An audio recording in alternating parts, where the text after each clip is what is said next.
तो शुरू हो गए प्रिंसिपल संदीप घोष के बुरे दिन। कहते हैं ना, जब इंसान का वक्त खराब होता है तो उसके साथ सब कुछ बुरा होता है। 9 अगस्त के बाद से संदीप घोष का वक्त जो है अब बुरा हो चुका है और अब घड़ी की सुई संदीप घोष के लिए उल्टा घूमने लगी है। संदीप घोष को क्या सजा मिलेंगे, सुनवाई क्या होगी, यह आने वाला वक्त बताएगा। लेकिन संदीप घोष के घर के साथ क्या होने वाला है, यह कोर्ट और वक्त ने पहले ही बता दिया है। अब संदीप घोष का जो घर है उसे अवैध निर्माण मान करके उसके घर पर बुलडोजर चलने वाला है। साथ ही जिस तरह से कार्रवाई आगे बढ़ रही है, अब लोगों को यह उम्मीद हो चुकी है कि अब इस केस में इंसाफ जल्द से जल्द होने वाला है आरोपियों को, चाहे जो भी सजा हो। लेकिन यह बात तो तय है कि आरोपी के पीछे जो बना घर है, जितनी भी अवैध संपत्ति है, जितने भी अवैध बने जो भी बिल्डिंग्स हैं, वह भी ध्वस्त हो जाएंगे। दोस्तों, इस घड़ी का पूरा देश इंतजार कर रहा था। जिस दिन के लिए लोगों ने सड़कों पर विरोध प्रदर्शन किया था, जिसके इंतजार में डॉक्टर बेटी के मां बाप की आंखों के आंसू सूख गए। उस डॉक्टर बेटी को इंसाफ मिलने के दिन अब बेहद नजदीक आ चुके हैं। कोलकाता की सड़कों पर बढ़ते आक्रोश के बीच डॉक्टर बिटिया को न्याय दिलाने की मुहिम दिन पर दिन जोर पकड़ती जा रही थी। लेकिन इसी बीच कोर्ट ने संदीप घोष पर बहुत बड़ा एक्शन ले लिया है, जिससे संदीप घोष का बचना मुश्किल हो गया है। दोस्तों, अगर आप भी चाहते हैं कि डॉक्टर बिटिया को जल्द से जल्द इंसाफ मिले, तो कमेंट में वी वांट जस्टिस जरूर लिखिए, ताकि डॉक्टर बिटिया को इंसाफ दिलाने की हमारी मुहिम ऐसे ही चलती रहे। देखिए दोस्तों, एक बात तो 100% सत्य है कि अगर आज डॉक्टर बेटी का केस आज इस नतीजे तक पहुंचा है, तो उसमें आम जनता और डॉक्टरों का बहुत बड़ा सहयोग है। अगर हम और आप अपनी आवाज को बंद कर लेते, तो यह केस कब का बंद हो गया होता और सीबीआई भी चुप्पी साध ली होती। इसलिए आप लोगों से हाथ जोड़कर विनम्र निवेदन है कि आप तब तक अपनी आवाज को बुलंद रखें जब तक हमारी डॉक्टर बेटी को इंसाफ नहीं मिल जाता। और चैनल को भी जरूर से सब्सक्राइब कर लीजिए, ताकि इस केस से जुड़ी हर अपडेट हम आप तक पहुंचाते रहे। दोस्तों, कोलकाता के आर.जी.कर हॉस्पिटल के अंदर लेडी डॉक्टर की हत्या के बाद सीबीआई की टीम जहां एक तरफ तमाम कातिलों को सजा दिलवाने में लगी है, तो वहीं दूसरी तरफ गिरफ्तार आरोपी संदीप घोष के घर पर बुलडोजर चलाने की तैयारी चल रही है।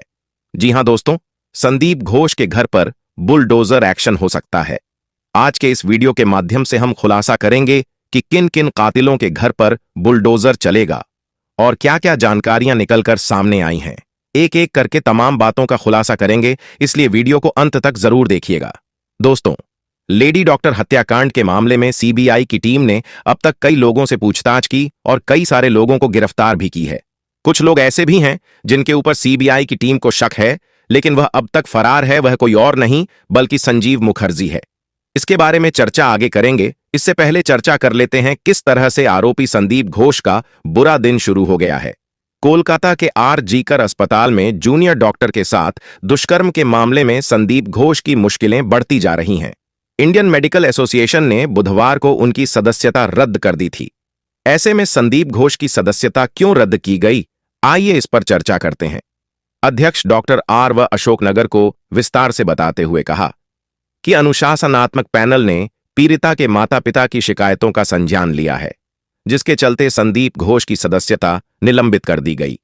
हिंदुस्तान टाइम्स की रिपोर्ट के मुताबिक आईएमए प्रमुख डॉक्टर आर.वी. अशोकन ने कहा कि पैनल ने कोलकाता पीड़िता के परिवार के इस आरोप पर विचार किया कि पूर्व प्रिंसिपल संदीप घोष ने उन्हें बताया था कि महिला की मौत हत्या से हुई थी, जबकि यह पूरी तरह से गलत था।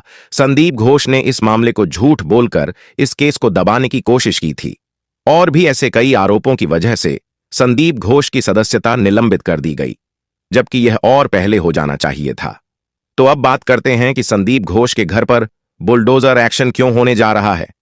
आपको बता दें कि सीबीआई जांच में संदीप घोष के कई अवैध निर्माण की बात सामने आई है। बताया जा रहा है कि संदीप घोष हॉस्पिटल के अंदर कई तरह का काला कारोबार चलाता था, 2 नंबर का अवैध धंधा करता था।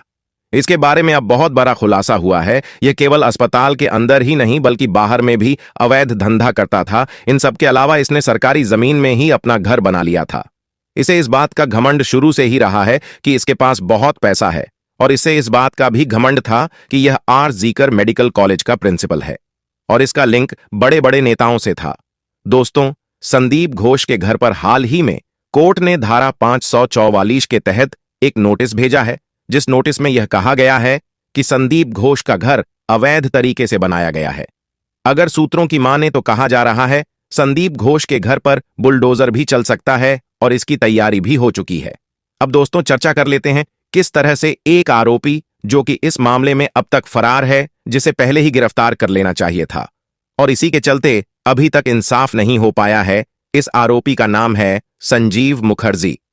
बताया जाता है संजीव मुखर्जी जो कि पूर्व पार्षद है, इसी संजीव मुखर्जी के कारण इस लेडी डॉक्टर को इंसाफ नहीं मिल पाया है। क्या है इसके पीछे की सच्चाई, चलिए आपको बताते हैं। दोस्तों, कोलकाता कांड पर सीबीआई ने बड़ा खुलासा किया है। एजेंसी ने कहा कि जूनियर महिला डॉक्टर के शव के पोस्टमार्टम की प्रक्रिया को अस्पताल के तत्कालीन प्रिंसिपल संदीप घोष ने नियंत्रित किया था। मुर्दाघर सहायक ने पूछताछ में बताया कि पोस्टमार्टम के समय उसे शव के पास आने नहीं दिया गया और कमरे के एक कोने में बिठा दिया गया था। इतना ही नहीं, संजीव मुखर्जी जब लेडी डॉक्टर का पोस्टमार्टम कर रहा था तो उस वक्त संदीप घोष ने डॉक्टरों को धमकी दिया था कि जल्दी जल्दी इसका पोस्टमार्टम करो और इसी धमकी के कारण बहुत सारे डॉक्टर्स जो कि डर गए थे और डर के वजह से इस लेडी डॉक्टर का पोस्टमार्टम जल्दबाजी में किया गया और जल्दबाजी के चक्कर में पोस्टमार्टम रिपोर्ट भी सही नहीं आई और यही वजह है कि अब तक इस लेडी डॉक्टर को इंसाफ नहीं मिला है। बताया जा रहा है कि कुछ समय पहले सीबीआई की टीम ने इसे गिरफ्तार करने की भी कोशिश की, लेकिन यह आदमी अपने घर में ताला लगाकर कहीं भाग गया है। दोस्तों, कोलकाता पुलिस भी इसे गिरफ्तार कर पाने में असफल साबित हो रही है। यहां तक कि सीबीआई की टीम भी इसे गिरफ्तार नहीं कर पा रही है। कहीं ना कहीं जल्द से जल्द इस आदमी को भी गिरफ्तार किया जाना चाहिए। सभी की मांग है कि जिन जिन कातिलों ने भी लेडी डॉक्टर के साथ इस तरह का घिनौना कृत्य किया है, उन सभी कातिलों को कड़ी से कड़ी सजा मिलनी चाहिए। दोस्तों, जिस तरीके से संदीप घोष के घर पर बुलडोजर चलने की खबर आई है, इसके बाद बताया जा रहा है कि संदीप घोष ने जितने भी लोगों को तकलीफ दी है, उन लोगों को बेहद खुशी हुई है और लोगों का कहना है कि इस दरिंदे के घर को जल्द से जल्द तोड़ देना चाहिए। बाकी आप लोग क्या कहना चाहोगे? क्या संदीप घोष के घर जल्द से जल्द बुलडोजर एक्शन होना चाहिए या नहीं? दोस्तों, बताया जा रहा है कि सीबीआई के हाथ सारे सबूत लग चुके हैं। सीबीआई अपने फाइनल डिसीजन पर पहुंचने वाली है। 1-2 दिन में सीबीआई अपनी सारी रिपोर्ट को अदालत में पेश करेगी और जल्द ही सभी आरोपियों के नाम उजागर किए जाने वाले हैं, ताकि देश और दुनिया के लोग यह समझ सके कि कोई भी आरोपी बच नहीं सकता। लेकिन जब तक इस मामले में पूरी तरह से न्याय नहीं होता, हमें अपनी आवाज को दबाना नहीं चाहिए और ना ही चुप रहना चाहिए। हम केवल सीबीआई के काम पर भरोसा करके नहीं बैठ सकते। हमें यह याद दिलाते रहना होगा कि अभी तक इस मामले में न्याय नहीं मिला है और न्याय में देरी भी अन्याय के बराबर होती है। इसलिए आप सभी से अनुरोध है कि कमेंट बॉक्स में अपनी आवाज बुलंद करें और वी वांट जस्टिस लिखें। इससे यह स्पष्ट हो जाएगा कि हम सभी एकजुट हैं और इस मामले में न्याय की मांग कर रहे हैं। और अगर अभी तक हमारे इस चैनल को सब्सक्राइब नहीं किया है तो चैनल को सब्सक्राइब करके जरूर रखें। जय हिंद दोस्तों, धन्यवाद।